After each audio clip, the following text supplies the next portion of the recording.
Welcome back to the cave. We are the Cave People. Cave people And we believe that the family that games together. stays together. All right, so today we have the much anticipated, much asked for, much requested review of Entropy. Entropy. This game is Hard. on the hotness. It's, a lot of people are like it, or are interested in it, whatever. It's got pretty much a legendary design team, and all these cats up here are on the design team. We got Battista, Luciani, and Mangone, which Put the box in. these are what? Here. Sure. There you go. Okay, you can see the box. This is like Barrage Golem designers. Actually, I think one of them was on Transgalactica too, if I'm not mistaken. But Well, this game does have a Transgalactica theme. yeah. So anyway, you have heavyweights here coming together to design a game. We got the last copy at Gen Con. The last copy, like the literal last copy. And we are so glad. I walked up to the line, the board and dice, with Rick from Games and Drinks. By the way, go check out his channel too. And he had already got a copy. I walked up there, I got a copy, and so we were happy to have gotten this, because I don't know, we would have struggled to get it otherwise, I think. So the basic gist of this game, there's a lot going on here. You are running a simulation, essentially. Kind of like Civolution, like you're playing a simulation. And the simulation you're running is you are trying to be the best scientist that you can possibly be, and the other scientists are competing against you, and the goal... See who is the best. Right. To see whose scientific philosophies and creations work the best. So that's kind of a neat little theme there. And it's set in... The simulation is being run kind of in outer space, in the universe, somewhere. And what you're going to do is you're going to create stars and upgrade stars and create planets and create habitats on those planets, and then eventually you want to be able to build life on these different planets in these solar systems that you are creating. That's the idea. There are many moving parts here to get that idea into play. So I'll say, again, we're not going to teach the game to you, but we'll give you kind of a brief overview of how it works. So you have your scientist. It's a rondel-style action-taking game. So you're going to move. There are 6 action areas on the rondel. You can see them here, here, here, here. There's an inner and outer ring. You could perform any of the actions on the outer ring without having to do much. Just move your worker to that space. And carry out the action. If you want to perform an action on the inner ring, that requires a creation token that correlates to that specific action. The catch here is, once you take that action, for example here, and you play your creation token down, you can't take this action again anywhere on the board until you capture back your creation token by traveling past it. Okay? Can I say something? Oh, go ahead. And when you can't just go... So you can move 1 to 3 spaces on your turn. 1 to 3 spaces. And these count as adjacent, so it's just 1, 2, 3, like that.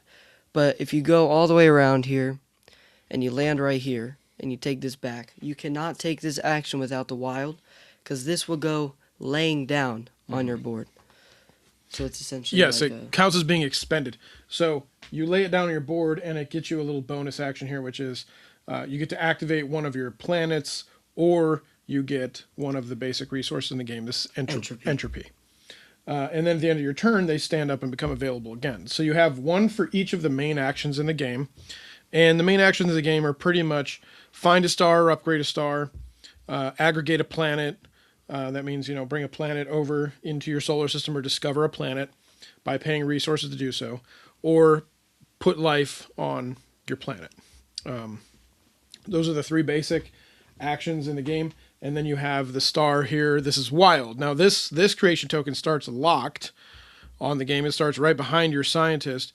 And the first time you travel over top of it, you unlock it, but you don't collect it yet. And now it becomes wild. Then you travel around it again. Then you have this wild token that you can spend on any of the actions.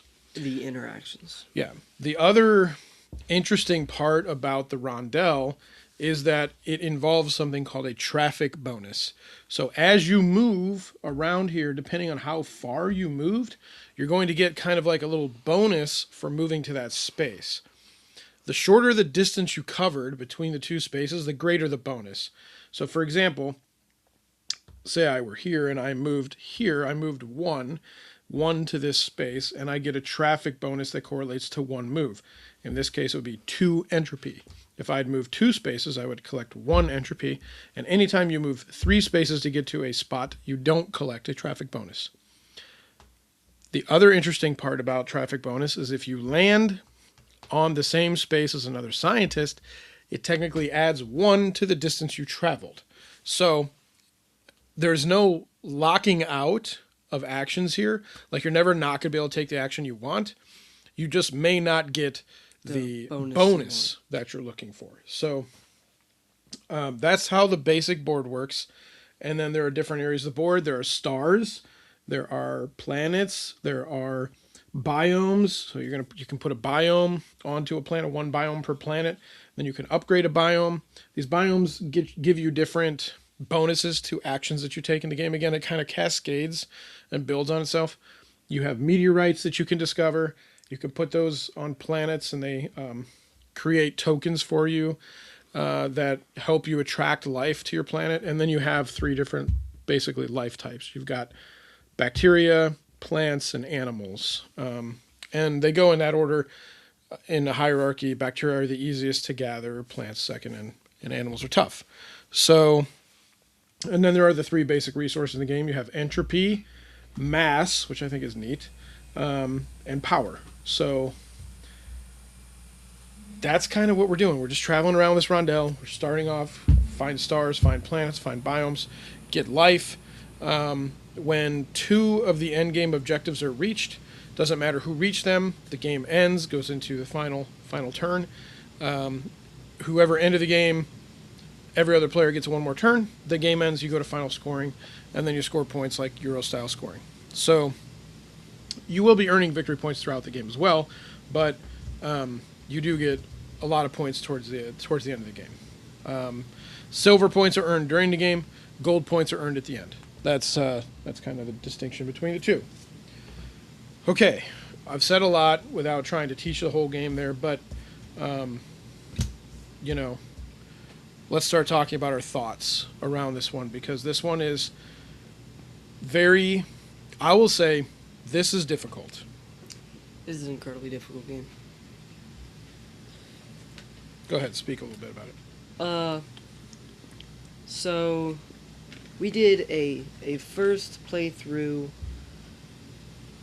2 nights ago? 2 nights ago. 3 nights ago.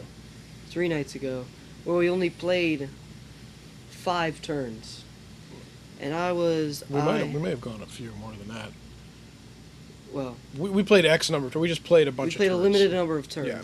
We did not finish the game. We didn't finish the game. That wasn't the goal. And then that night we decided to restore everything we had and start a new game so we can do the whole game. But that night that we only played a couple turns, I was like, what is this game? I don't know if it's good. It's really hard. I don't know that I'm going to be good at it. And I didn't know if I was going to like it.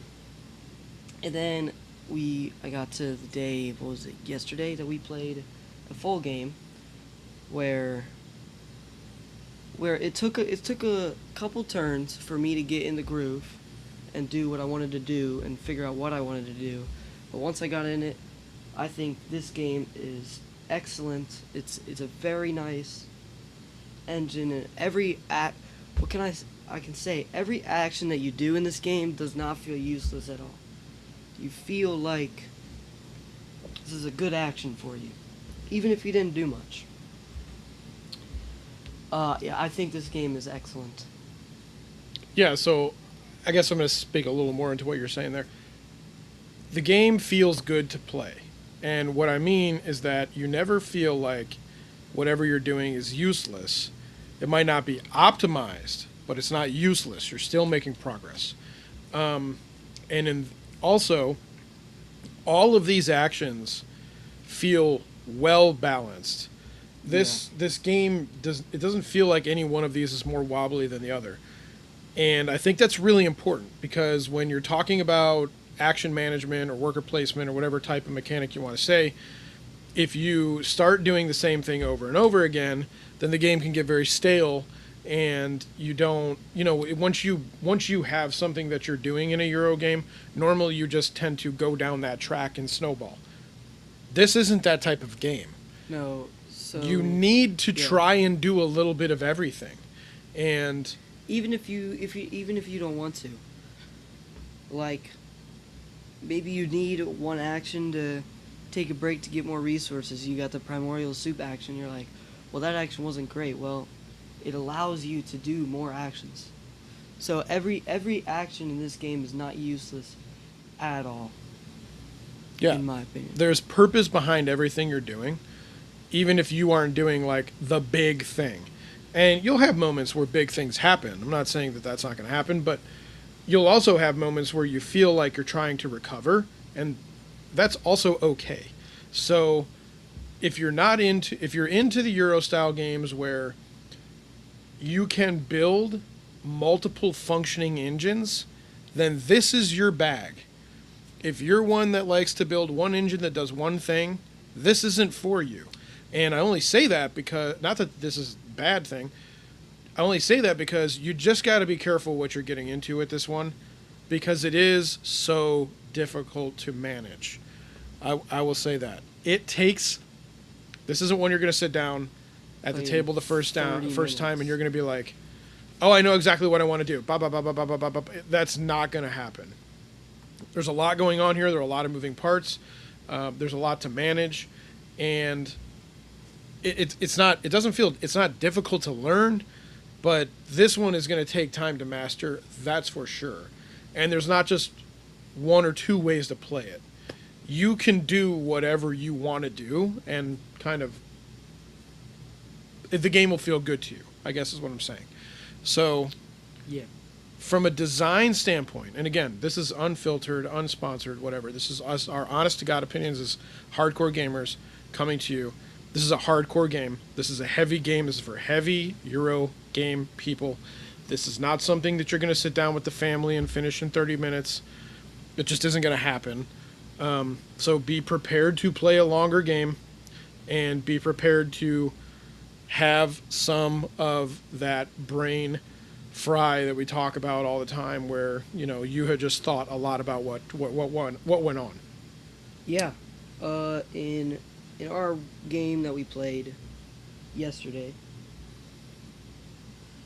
I think it took, the box is 90 to 150 minutes, I think. And I think our game took a little under 2 hours to play. It was under 2, yeah. So Probably closer to the 90-minute mark, actually. our game wasn't that slow. That slow. I mean, we started to play pretty quickly because we Yeah. had gotten it down pretty good. So But I would definitely go get this one if you like multiple engines going on at the same time. If you want to think hard about your gaming experience, this is definitely the one to get. yeah, this is a face melter, that's for sure. And I mean, I'm a big fan of face melters. So what I'll say is this: like, again, from a design standpoint, this game is clean. It's Yes. balanced. It's very well designed, well thought out. You are getting a package deal here that is a near perfect system.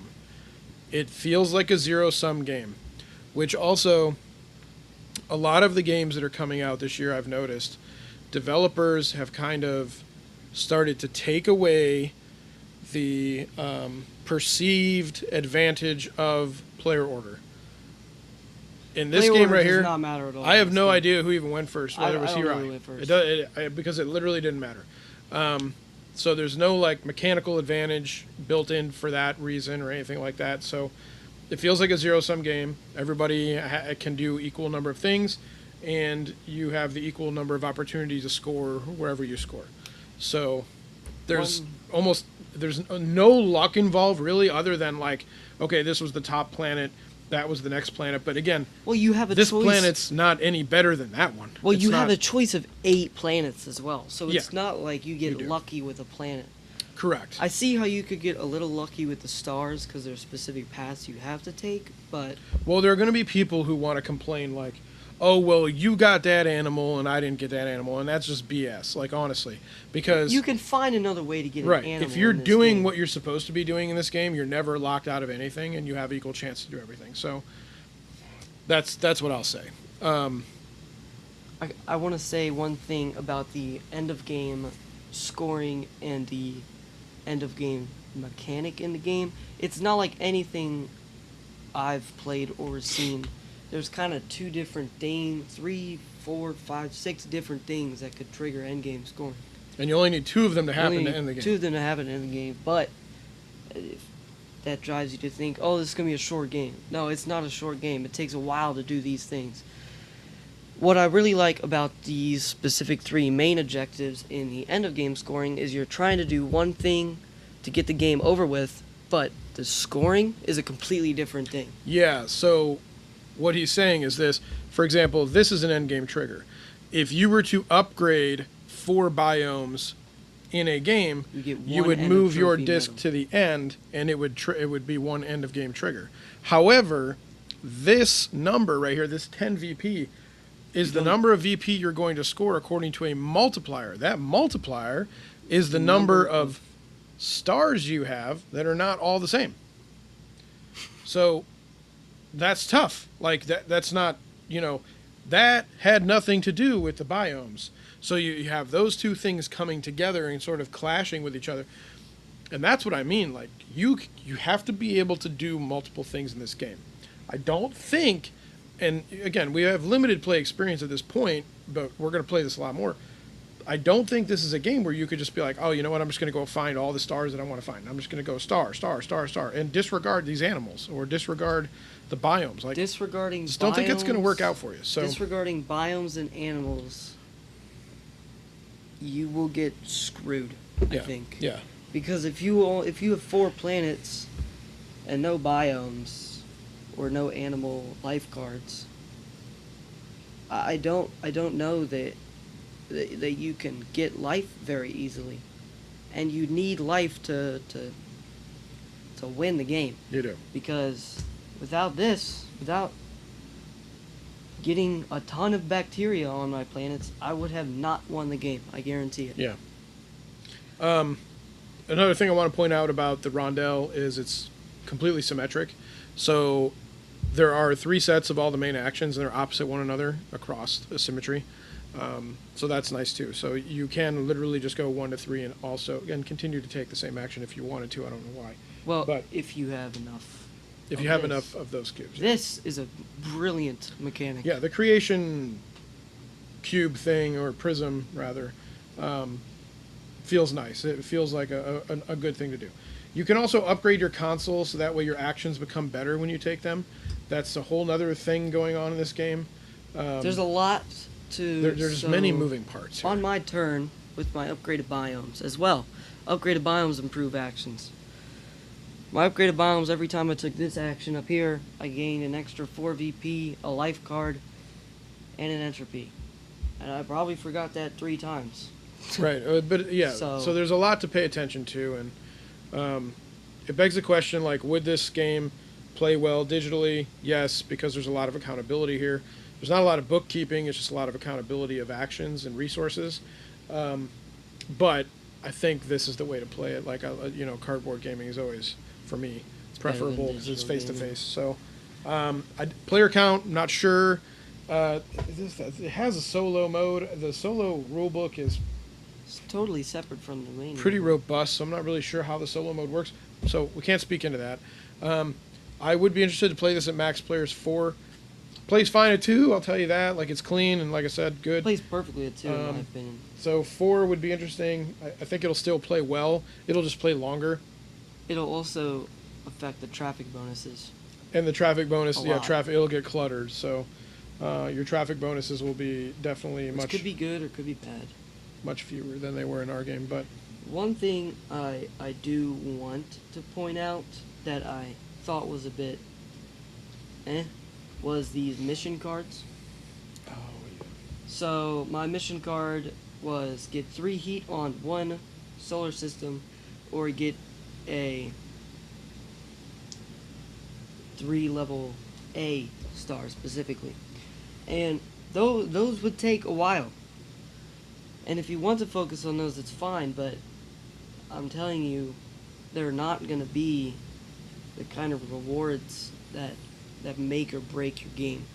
And I just wish that, I guess it would throw off the balance of the game a little, depending on what cards you get, but I just wish that these were more rewardable, I guess, than what they are. yeah. I'll say that the secret mission, secret objective cards aren't. You know what though? Let me say this to you. Let me challenge this for a second. Normally you'll have secret objective cards, right? Where if you get it done, you get a ton of VP, like 15 VP or something, whatever. And then everybody that doesn't get it done doesn't get anything. And what ends up happening a majority of the time in those types of games is that everybody gets theirs done. And the objective cards are completely useless. Like, honestly. They make no difference as far as the scoring is concerned. These cards here are not, they don't focus around scoring. They focus around getting rewards, like more materials. Or bugs or whatever. Like, and that is kind of interesting because you have to pick when you want to activate this. Like, Yeah. I could have at any time in the game had 3 heat on my stars. Like, okay, that's not hard to do necessarily, but I'm gonna wait for a time when I have 3 heat on my 3 heat on my stars, because for every bacteria card, yeah. animal that I have, I'm gonna get 2 mass. So I'm going to wait till I have a bunch of bacterian animals as well as this, and then I'm just going to get a bunch of mass and hopefully discover a bunch of planets. Like, so you have to pick when you want to complete your mission objective. That's one thing. I did do the 3A one was the one I completed, and I waited to get that star. I had multiple opportunities. I had a ton of lightning, whatever this energy power, but I waited until my solar system was complete with more planets, because I got 2 entropy for every planet I had. So yeah, and that's a lot. So like that can make a difference in what you want to do. it could make a difference with your next few but actions, because these things cost resources. Everything costs resources. Activating stars costs resources. upgrading cost resources. Catching a meteor costs resources. Like all of that stuff. So I don't know. Anyway, super brilliant design. From a design standpoint, this might be the best game I've played all year. I don't know if it's my favorite game. That time will tell. Is this going to end up in my top 10? For sure, only because the design is so superior to anything else that I've seen so far. And we've seen some great games. I mean, we just reviewed Drillers. Awesome game. Awesome fun. Yeah, perfect. Go check that movie out. This game is cleaner than that one. Does it mean that I like it better? I'm not sure. So, like, you know, Falling, great game this year that come out. Love the mechanics in that one. Rulebook sucks. So, anyway, like, from a design standpoint, this is far superior to everything that we've seen so far. I don't know, though, that it's the best game that I've played. That time will tell. You will wait and see in December when we do our top 10 of 26. But please check out the review, subscribe, like the channel. Hopefully we gave you something here today to come away with. Entropy's really, really good. I would, you know, everybody should play this. If you're a Eurogamer, you should play this game. There's no reason not to. I don't, you know, the theme shouldn't detract you from it. Whatever, rondel-style action shouldn't detract you. This game is really, really good. So, go play it. What else you got? Go get it. We didn't really talk about the theme much. I mean, I guess we kind of talked Well, about it's it built in. here and there, but I would definitely say go get yourself a copy, try it. And in my opinion, I think you'll probably like it.